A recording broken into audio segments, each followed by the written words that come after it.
Après plusieurs semaines de préparation intensive, le candidat malien aux Olympiades panafricaines de mathématiques s'apprête à rejoindre le Botswana où la compétition se tiendra du 8 au 18 juin prochain. À la veille de la fête, marché bondé et derniers préparatifs rythment la capitale. Les femmes, piliers de l'organisation, redoublent d'efforts. Épisode final de notre série spéciale Tabaski.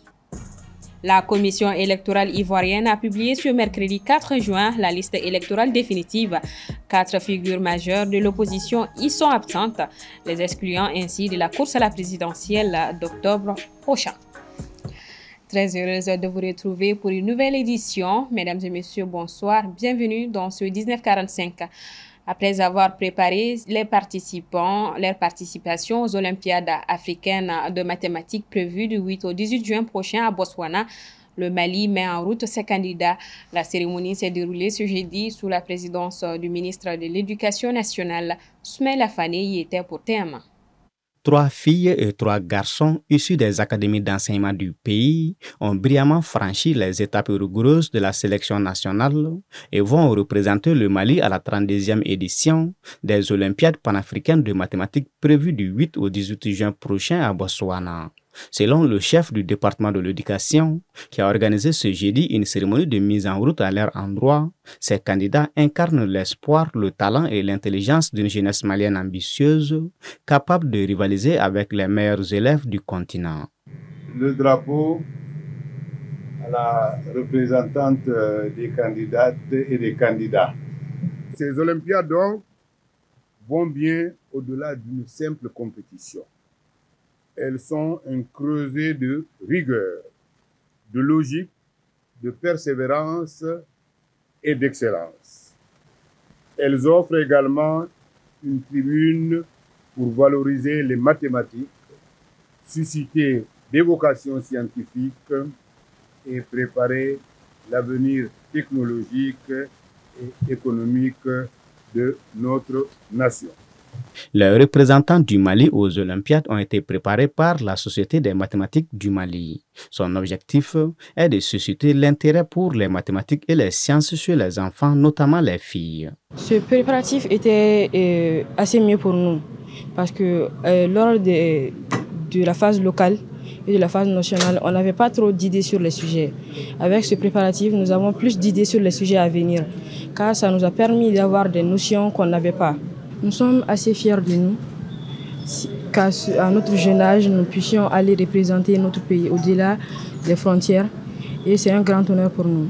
Les Olympiades panafricaines de mathématiques mettent en compétition les meilleurs des élèves du fondamental et du lycée, on va dire des pays africains. Alors l'objectif, c'est de créer une émulation saine au sein de la jeunesse africaine, faire en sorte que les jeunes s'épanouissent dans les mathématiques, et qu'ils n'aient pas peur. Comme vous le savez, les sciences, la base des sciences, c'est les mathématiques. Donc, trouver un moyen pour que il y a des gens qui soient compétents en mathématiques, détecter les jeunes talents, les jeunes chercheurs qui vont émerger dans les pays et qui vont contribuer dans le développement des différents pays. Depuis 2023, le Mali a renoué avec cette prestigieuse compétition après plus d'une décennie d'absence. En 2024, Bintou Flamoussou Diallo, première nationale au baccalauréat malien, s'est classée 3e au classement général de ce concours international.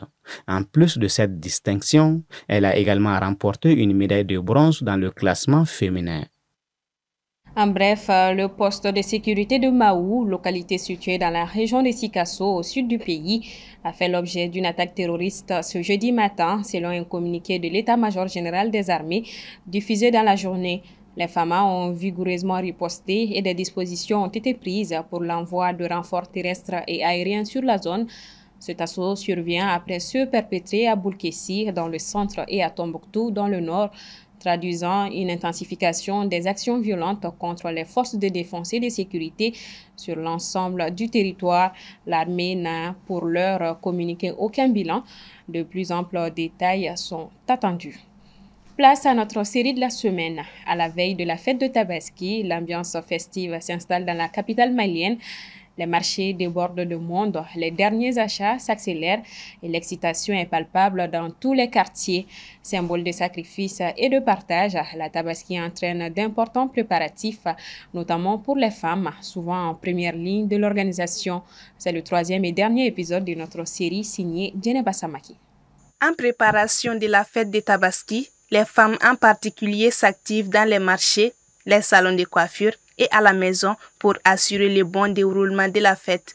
Les magasins de vêtements traditionnels et modernes sont également très fréquentés et on y trouve une grande variété de tenues pour célébrer la Tabaski. L'ambiance est animée et agitée.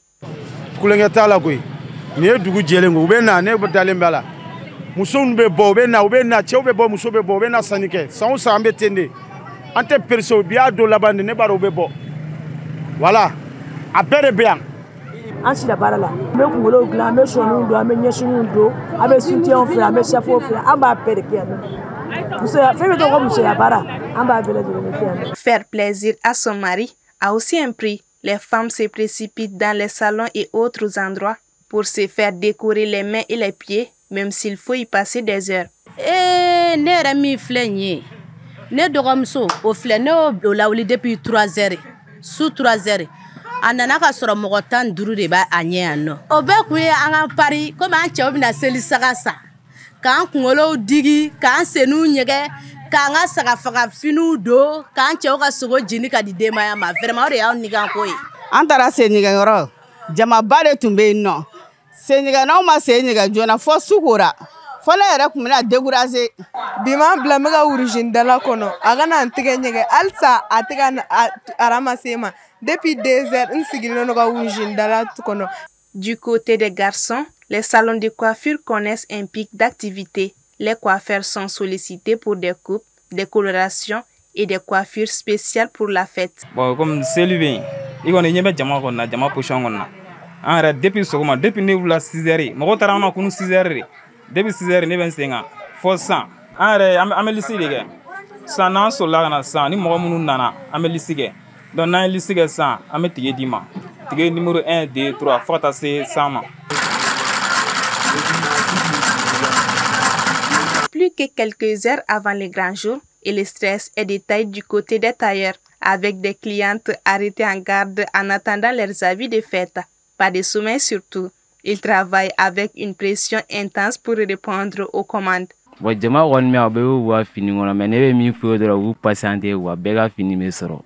Mɔgɔ si t'a tɛna to yan wa fɔ ni mɔgɔ min peresera bon fini caya ni client ko de don wa et puis an dernière minute mɔgɔ nu fɛnɛ wa o de nana n'a ye tan wa bon an kɔni an bɛ na diɲɛ don o don fo ka taa fɔ seli tɛmɛna an bɛ sufɛ baara la fo ka taa fɔ seli tɛmɛna bon n'an y'a daminɛ sɔgɔmada fɛ kuma dɔw la 10 heures ninnu donc an bɛ se ka 3 heures 2 heures 4 heures donc f'olu kɔnɔna fo ka taa fɔ seli tɛmɛna wa a ma nɔgɔn a bɛ ten wa tiɲɛ yɛrɛ la an bɛ k'an fasa fili an bɛ ka baara kɛ yɛrɛ de n'ala sɔnna ma mɔgɔ ani mɔgɔ si tɛ tigɛ ɲɔgɔn na an kɔni an bɛ clients de deli dɔrɔn u b'u dusu suma n'an ye dɔɔnin ma a bɛ bɛn wa u b'u ka hakili sigi n'an ye dɔɔnin ma yanni seli cɛ kɔni a bɛɛ bɛ ban.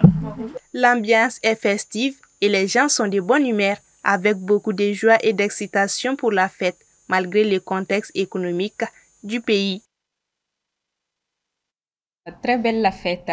Direction la Côte d'Ivoire. 4 figures de l'opposition ont été exclues de la liste électorale définitive publiée hier mercredi 4 juin. Ainsi, les 4 personnalités ne pourront plus être candidates à l'élection présidentielle ivoirienne prévue en octobre prochain. Assetou Mani Koulibaly pour le commentaire. Hier mercredi, sur la liste électorale définitive publiée, 4 figures ivoiriennes ont été radiées. Il s'agit du président du Parti démocratique en Côte d'Ivoire, Tidjane Thiam, radié en avril dernier après une décision de justice remettant en cause sa nationalité ivoirienne alors qu'il s'apprêtait à s'inscrire sur la liste. Les 3 autres sont l'ex-président Laurent Gbagbo, son bras droit Charles Blé Goudé et l'ancien premier ministre Guillaume Soro, désormais en exil. Ces personnes citées ne pourront ni se présenter à l'élection présidentielle, ni même voter. Après la décision, Tidjane Thiam a saisi le Comité des droits de l'homme des Nations Unies selon son parti. Un appel à l'organisation de manifestations sur toute l'étendue du territoire national a également été fait par le parti afin de contester la décision. Dans le camp de Laurent Gbagbo, le Parti des peuples africains Côte d'Ivoire déplore que le pouvoir n'ait pas choisi d'écouter les conseils, les appels à la discussion, à la raison. C'est dommage qu'ils aient choisi le passage en force, mais nous n'allons pas les laisser faire, déclare le parti. Pourtant, après les faits, le président de la commission électorale indépendante chargée d'organiser les élections, Ibrahim Kibiar Koulibaly, a appelé au respect des décisions de justice pour clore tout désaccord et faire de la Côte d'Ivoire un état de droit. À noter que le président Alassane Ouattara, au pouvoir depuis 2011, figure sur la liste mais n'a pas encore décidé s'il briguerait un 4e mandat. Le président américain Donald Trump a signé mercredi un décret pour interdire l'entrée aux États-Unis aux ressortissants de 12 pays, dont 7 États africains, à partir du lundi 9 juin. Le récit est d'Ibrahim Babi. L'interdiction qui sera effective le 9 juin d'entrer sur le territoire des États-Unis s'applique à 12 pays, dont 7 africains, à savoir le Tchad, le Congo, la Guinée équatoriale, l'Érythrée, la Libye, la Somalie et le Soudan, selon la Maison-Blanche. 7 autres pays sont visés par les restrictions de voyage, parmi lesquels le Burundi, la Sierra Leone et le Togo. Selon la Maison-Blanche, en plus des questions de sécurité nationale, les restrictions ont été mises en place car les ressortissants de certains pays présentent également des risques importants de dépassement de la durée de la validité de leur visa aux États-Unis, ce qui accroît la charge pesant sur les services d'immigration et d'application de la loi. Dans une vidéo publiée sur les réseaux sociaux et ceux de la Maison-Blanche, Donald Trump affirme que la décision a été prise après l'attaque qui a eu lieu dans le Colorado le 1er juin et qui a fait plusieurs blessés lors d'un rassemblement en soutien aux otages à Gaza. Selon Amnesty International, la nouvelle interdiction de voyager du président Trump est discriminatoire, raciste et carrément cruelle. L'ONG ajoute qu'en ciblant des personnes en fonction de leur nationalité, cette interdiction ne fait que propager la désinformation et la haine. Des exceptions sont prévues pour les détenteurs de certains visas et pour des personnes dont le voyage aux États-Unis sert l'intérêt national. Les footballeurs participant à la Coupe du Monde de 2026, qui se déroulera aux États-Unis, au Mexique et au Canada, ainsi que les athlètes des Jeux olympiques de Los Angeles en 2028, ne seront pas concernés par les restrictions. Retour au pays, en sport, c'est une nouvelle ère pour le club régional de basket de Tombouctou qui a détrôné le Stade malien au compte du championnat national de basketball. C'était ce lundi 2 juin 2025. Assetoumani Koulibaly revient sur les clés de cette victoire. Le 2 juin 2025, une date qui restera désormais dans les arènes du basketball malien. Elle marque la première fois qu'un club régional s'adjuge le trophée du championnat national de basketball. Lundi 2 juin dernier, le Centre de référence de basketball de Tombouctou, CRBT, a en effet détrôné le Stade malien, un des géants du basket national, en s'imposant face à l'équipe sur un score de 50-47. Tout au long de ces rencontres, les joueurs de la ville de 333-100 n'ont subi que 4 défaites consécutives face au Stade malien cette saison, 2 en saison régulière aller et retour, une en carré d'as et une dernière lors du premier match des playoffs. Pour le président de la Fédération de basketball, Maître Jean-Claude Sidibé, plusieurs atouts ont accompagné l'équipe pour atteindre ce résultat. Ces atouts, ils ont fait un bon recrutement, ils ont été soutenus par leur population, ils ont été soutenus par les responsables. Moi, j'ai vu dans la salle des dirigeants de football qui ne viennent pas très souvent, mais qui sont venus supporter. J'ai vu des anciens ministres de Tombouctou qui sont venus, j'ai vu des opérateurs de Tombouctou, des commerçants, des citoyens lambda aussi. J'ai été surpris de voir que lors des playoffs, le CRBT était plus supporté que le Stade. Pourtant, on joue à Bamako. C'est un signe qu'on peut changer les choses, c'est un signe qu'il n'y a pas de droit acquis, il n'y a pas de club définitivement champion dès le début de la saison. Chaque club peut tirer son épingle du jeu. Cette victoire du CRB de Tombouctou n'est pas seulement un titre. Le club a brisé un plafond de verre en montrant que, malgré les moyens, il est possible d'écrire son histoire. Ce sacre est le symbole de la montée en puissance du basket régional malien. Aujourd'hui, personne dans le monde du basket. On voit avec les grands clubs qui s'effritent un peu, on peut dire. Beaucoup de centres aujourd'hui sont en train de faire de très très bonnes choses au niveau du basket. J'ai toujours dit que sans ressources humaines, nous n'arriverons pas à réussir ce que nous cherchons. La preuve que c'est que le CRBT est un club de région. C'est vrai qu'il y a Bamako, mais c'est un club de région qui n'a pas les grands moyens comme les stades d'Oliva, Real ou autres, mais c'est un club qui a tiré son épingle du jeu. Moi, je suis sûr que si nous continuons à faire de la formation, tant au Bamako que dans toutes les régions, nous allons arriver à de bons résultats très solides. Cette consécration devrait désormais donner un impact positif dans le basketball malien. Pour sa part, le président de la fédération souhaite que le CRB de Tombouctou s'inscrive à la Basket Africa League BAL tout en leur assurant le soutien de la fédération. Pour lui, cette donne présage de résultats positifs à l'avenir dans l'histoire de la balle orange nationale. Voilà qui referme ce 1945. Merci de votre constante fidélité. Bonne fête de Tabaski. Sambé à toutes et à tous. Bonsoir.